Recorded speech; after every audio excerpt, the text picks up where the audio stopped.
अस्सलाम वालेकुम नाज़रीन, मैं हूं सैयद नाज़िम ज़ैदी और आप देख रहे हैं ज़ैदनामा।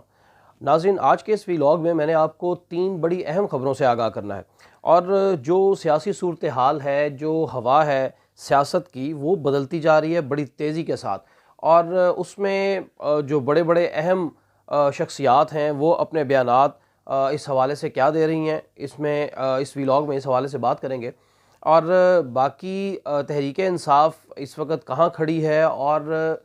जो अवाम है उसके अंदर उसका क्या स्टेटस है, उसके हवाले से बात होगी। और नाज़रीन, इस व्लॉग में बात करेंगे कि आर्मी चीफ़ का जो लाहौर गैरिजन का दौरा था और जो रिटायर्ड ऑफिसर्स हैं आर्मी के, उनके साथ जो उनकी मीटिंग रही उसके बाद उन्होंने क्या बात कही। और जो तहरीक इंसाफ है जमात, उसके हवाले से आर्मी चीफ़ का क्या बयान सामने आया है, अहम बयान, उसके हवाले से बात करेंगे। दूसरा ये कि कासिम सूरी और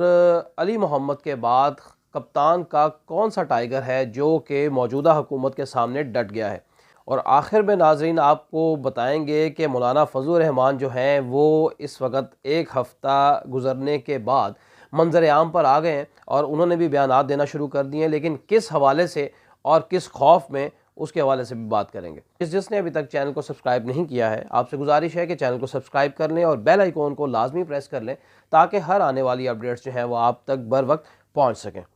तो नाज़रीन, सबसे पहले बात करते हैं कि जो तहरीक इंसाफ का कराची का जो जलसा था वो बहुत ही कामयाब रहा। और जितने भी पुराने जलसे थे कराची के, उनका रिकॉर्ड उसने तोड़ दिया। और कराची में जलसा कवर करने वालों का ये कहना था कि जो जलसा इस वक्त कराची में किया गया है कप्तान की जानिब से, ये बहुत बड़ा जलसा था। इन जलसों से इस चीज़ का अंदाज़ा तो बखूबी लगाया जा सकता है कि कप्तान की जो मकबूलियत है उसमें दिन ब दिन इजाफ़ा होता जा रहा है। और जिस तरीके से कप्तान की हुकूमत को ख़त्म किया गया, गिराया गया, उसके बाद अवाम का इस तरह बाहर निकलना, ये जो मुल्क के मुक़्तदर हलके हैं उनके अंदर भी एक तशवीश का बाहिस बन रहा है कि, और इसलिए तमाम लोग जो तहरीक इंसाफ के पुराने जलसे हैं उन्हीं जलसों के साथ तहरीक इंसाफ के मौजूदा जलसों को कंपेयर करने की कोशिश कर रहे हैं कि कौन सा जलसा ज़्यादा बड़ा था, पिछला या जो अब किए जा रहे हैं। लिहाजा इन जलसों का इम्पेक्ट ये हो रहा है कि जो आवाम है वो तो बाहर सड़कों पर नज़र आ ही रहे हैं, लेकिन जो मुक़्तदर हलके हैं उनका भी यही कहना है कि अब आने वाला जो वक्त है वो कप्तान का ही है। इस हवाले से आपको एक अहम खबर से आगाह करें कि जो चीफ़ ऑफ आर्मी स्टाफ हैं जनरल कमर जावेद बाजवा साहब, उन्होंने ये बात कही जब उन्होंने आर्मी ऑफिसर से मुलाकात की। उसके बाद उनका ये बयानिया सामने आया है कि जो तहरीक इंसाफ पार्टी है ये अवाम के अंदर बहुत ज़्यादा मकबूल हो चुकी है और इसकी मकबूलियत का अंदाज़ा जो मौजूदा जलसे किए जा रहे हैं उससे लगाया जा सकता है। और जो आर्मी चीफ़ के एग्जैक्ट अल्फाज हैं उसके हवाले से आपको आगाह करते हैं कि उन्होंने असल में कहा क्या। उन्होंने ये कहा कि अब हम पुरुमीद हैं कि जो मुल्क है वो आम इंतखाबात की तरफ बढ़ रहा है। और दूसरा उनका ये कहना था कि जो अब आने वाले इंतखाबात होंगे, जनरल इलेक्शंस, वो बहुत ही शफाफ तरीके से होंगे, ये भी उन्होंने उम्मीद ज़ाहिर की। और तीसरा उन्होंने ये कहा कि जो आने वाली हुकूमत है वो अब इमरान खान की बनती हुई दिखाई देती है, अगले वज़ीर आज़म इमरान खान नज़र आते हैं। तो नाज़रीन, इससे ये अंदाज़ा लगाया जा सकता है कि जो इस वक्त जलसे कप्तान के नज़र आ रहे हैं और वहाँ पर अवाम का जोश व खरोश दिखाई दे रहा है और अवाम जो है वो बहुत हजूम में बाहर निकलती दिखाई दे रही है। और इससे अंदाज़ा लगाना मुश्किल नहीं है कि अगली हुकूमत जो है वो कप्तान की बनने जा रही है। और जो आर्मी चीफ़ हैं उन्होंने भी अपना बयान देकर ये बात वाज़ेह की कि अगली हुकूमत जो है वो किसकी बन सकती है। और नाज़रीन, दूसरी अहम खबर ये कि कासिम सूरी और अली मोहम्मद के बाद कप्तान का कौन सा टाइगर है जो कि मौजूदा हुकूमत के सामने डट गया, और वो है गवर्नर पंजाब उमर चीमा साहब। उनको वज़ीर आज़म शहबाज शरीफ की जानिब से उनके गवर्नरशिप से हटाने का कहा गया। उमर चीमा का ये कहना था कि जो इस वक्त मेरे पास ओहदा है वो आइनी तरीके से मेरे पास है और मैं इसको कोई किसी भी गैर आइनी तरीके से नहीं छोड़ूंगा। और उन्होंने ये कहा कि वज़ीर आज़म बाइख्तियार नहीं है मुझे इस ओहदे से हटाने के, ये इख्तियार जो है वो सदर मुमलिकत के पास है। तो जब तक सदर मुमलिकत आरिफ अलवी साहब की तरफ से कोई नोटिफिकेशन नहीं आता मैं इस ओहदे को नहीं छोड़ूंगा। तो ये अपनी बात पर डटे हैं और वो इस ओहदे को अभी छोड़ना नहीं चाह रहे। जबकि पीपल्स पार्टी ने मखदूम अहमद का नाम गवर्नरशिप के लिए दिया है और इस हवाले से नून लीग ये चाह रही है कि पंजाब का गवर्नर उनकी जमात में से हो। तो अभी ये इक़्तिदार की जंग इनकी आपस की शुरू हो गई है। और इस हवाले से आपको एक और अहम बात से आगाह करता चलूँ कि जो पीपल्स पार्टी है यानी आसिफ ज़रदारी साहब, वो किसी किस्म के एडमिनिस्ट्रेटिव वजारतें लेना नहीं चाह रहे, क्योंकि उनको भी नज़र आ रहा है कि ये चंद महीनों बाद अगर इलेक्शन हो जाते हैं तो आवाम के पास हम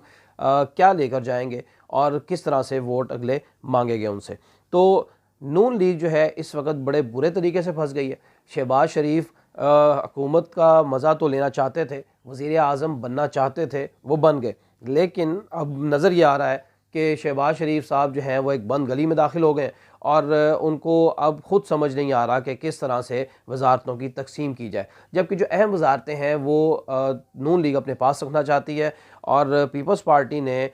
वजारत दाखिला, वजारत ख़ारजा और कानून की वजारत की ख्वाहिश ज़ाहिर की थी, लेकिन इसमें से अब उनको कौन सी वजारतें मिलती हैं ये आज जब वो हलफ उठाएंगे तो पता चल जाएगा। तो नाज़रीन, अब नून लीग को भी ये नज़र आ रहा है कि इलेक्शन जो हैं वो जल्द अज जल्द होने जा रहे हैं, क्योंकि कप्तान का अपने हर जलसे में सिर्फ यही मुतालबा है कि जल्द अज जल्द इलेक्शन करवाए जाएं। लिहाजा अब हमें ये नज़र आ रहा है कि आर्मी चीफ़ ने भी जो बयान दिया कि इलेक्शन जो है वो मुस्तकबिल करीब में होते दिखाई दे रहे हैं। तो नाज़रीन, अब देखना ये है कि नून लीग अब क्या हिकमत अमली अपनाती है। जो मौजूदा गवर्नमेंट है वो सबसे पहले जो अपने अहम अहदाफ थे उनको हासिल करेगी और इलेक्शन के हवाले से जो उन्होंने चेंजिंग्स करनी हैं, जो अमेंडमेंट्स करनी हैं, पहले वो उसको पूरा करेंगे ताकि जितनी जल्दी इलेक्शन हो जाएं वो ज़्यादा बेहतर। तो नाज़रीन, अब बात कर लेते हैं मौलाना फजलुर रहमान साहब की कि एक हफ़्ता जब से शहबाज शरीफ ने हलफ उठाया है अपने वज़ीर आज़म का और उसके बाद मौलाना फजलुर रहमान हमें कहीं दिखाई नहीं दिए, तो जब तक ये वजारतों की बंदर बाँट हो रही थी उसमें मौलाना फजलुर रहमान की जमात को एक या दो बमुश्किल जो वजारतें दी जानी थी, लेकिन अब मेरे ख्याल से मौलाना फजलुर रहमान कुछ इससे ज़्यादा चाह रहे थे और वो मुल्क के सदर बनने के ख्वाहिशमंद थे, जो कि उनकी ये ख्वाहिश पूरी होती दिखाई नहीं दे रही। इसलिए मौलाना फजलुर रहमान ने अब अपने चुप का रोज़ा तोड़ दिया है और वो ये कह रहे हैं कि हमें भी जल्द अज जल्द इलेक्शन करवाने चाहिए। और अब उनका यही मुतालबा है कि हुकूमत जो है अपनी जो इस्लाहात करना चाहती है वो जल्द अज जल्द करे और इलेक्शन का मुतालबा उन्होंने सामने रख दिया। लेकिन नाज़रीन, इसके लिए मैं आपको इंपॉर्टेंट बात ये बताऊं कि मौलाना फजलुर रहमान ने ये बात ऐसे नहीं कह दी। एक तो उनको जो वजारतें मिल रही हैं ज़ाहिर है वो भी उनकी ख्वाहिश के मुताबिक नहीं है, और दूसरा वो सदर पाकिस्तान तो बन ही नहीं सकते। लेकिन जो इम्पॉर्टेंट बात वो ये है कि अभी हमने KPK में जो बल्दियाती इलेक्शन का दूसरा मरहला चला था उसमें देखा कि जो तहरीक इंसाफ है उसने वहाँ पर क्लीन स्वीप कर दिया और बाकी तमाम जमातों को जो है वो पिछाड़ के रख दिया। एक तो ये इम्पॉर्टेंट बात थी, लेकिन कल एक और बड़ा बम जो है वो मौजूदा हुकूमत पे और उनके इत्तेहादियों पर यह गिरा कि हंगू का जो इलेक्शन हुआ NA 33 का, जहाँ पर 2018 के जनरल इलेक्शन में ख्याल जमान साहब जो हैं वो तहरीक इंसाफ की जानिब से इस सीट से जीते थे और उसके बाद अभी उनका इंतकाल हुआ तो उनके बेटे जो हैं डॉक्टर नदीम ज़मान साहब, उन्होंने इलेक्शन लड़ा और वो पिछले इलेक्शन की निस्बत ज़्यादा मार्जिन से जीत गए। तो नाज़रीन, ये एक इम्पॉर्टेंट बात है जो कि मौजूदा हुकूमत के ऊपर एक जो बम गिरा है वो ये गिरा है कि पिछले जो इलेक्शन जनरल थे उसमें तहरीक इंसाफ ने 800 वोटों की लीड ली थी, तकरीबन 800 से कुछ ज़्यादा। लेकिन इस दफ़ा जो ये इलेक्शन हुआ है इसमें तहरीक इंसाफ ने तकरीबन 2500 वोटों की लीड ली है। अब इसमें देखने वाली बात यह है कि जो बाकी सारी जमातें हैं वो यहाँ पर एक साथ लड़ रही थी और जो JUI फे का एक कैंडिडेट था उसको सबकी सपोर्ट हासिल थी और तहरीक इंसाफ जो है वो अकेली जमात लड़ रही थी यहाँ पर। लेकिन 2500 की लीड से तहरीक इंसाफ का जीतना जो है वो मौलाना फजलुर रहमान के ऊपर एक बॉम्ब की तरह से गिरा है और उसके बाद उन्होंने जो सूरत हाल देखी है कि ना हमें वजारतें मिल पा रही हैं, ना सदर बन पाएंगे, और जो इस वक्त तहरीक इंसाफ का स्टेटस बुलंद होता जा रहा है और अवाम में उनकी मकबूलियत बढ़ती जा रही है, तो ये ना हो कि आने वाले कुछ अरसे में JUI फे है वो बिल्कुल ख़त्म होकर रह जाए। तो इसलिए उन्होंने भी फ़ौरन से इस सूरत हाल को देखते हुए फौरी इलेक्शन का मुतालबा कर दिया है। और नाज़रीन, ये मुल्क की जो सियासी सूरत हाल है बड़ी तेज़ी से बदल रही है। जो हुकूमत आई थी उसका ये ख्याल था कि हम 1.5 साल पूरा करेंगे, लेकिन अब किसी भी तरीके से ये 1.5 साल पूरा होता दिखाई नहीं देता। आर्मी चीफ़ का जो बयान आया और मौलाना फजल रहमान भी अब उठ खड़े हुए हैं, और जो पीपल्स पार्टी है उसका भी यही मुतालबा रहा है कि इलेक्शन करवाए जाएँ। तो अब सिर्फ़ और सिर्फ नून लीग का ये बयानिया है कि अभी 1.5 साल जो है पूरा कर लेने दिया जाए और उसके बाद फिर इलेक्शन होंगे, लेकिन ये मुश्किल दिखाई दे रहा है क्योंकि जो तहरीक इंसाफ है वो इस वक्त बैठी नहीं है और वो मुल्क भर में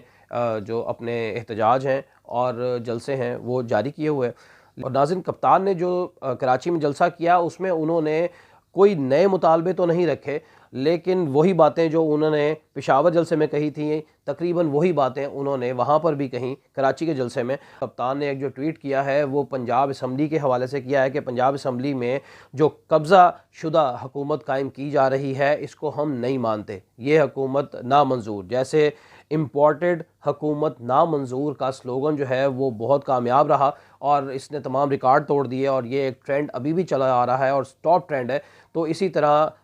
कप्तान ने ये कहा है कि जो पंजाब असम्बली की हुकूमत है इसको भी हम नहीं मानते, और पंजाब असम्बली में जो हंगामा आई हुई वो बहुत ही शर्मनाक रही और पूरी दुनिया में पाकिस्तान का मजाक उड़ाया जा रहा है कि सियासत किस तरफ जा रही है। नाज़रीन, अब ये देखना है कि कप्तान का जो अगला जलसा है लाहौर में उसमें कप्तान क्या मुतालबा रखते हैं और किस कदर आवाम जो है वो उनका साथ देती है, क्योंकि जो लाहौर का पहले एहतजाज था वो मैंने कवर किया था और उसमें बेतहाशा आवाम मौजूद थी, जबकि वहाँ पर कप्तान या कोई भी लीडरशिप मौजूद नहीं थी। उसके बावजूद वहाँ पर एक जमे गफ़ीर दिखाई दिया। और अब जब कप्तान ख़ुद लाहौर में मौजूद होंगे और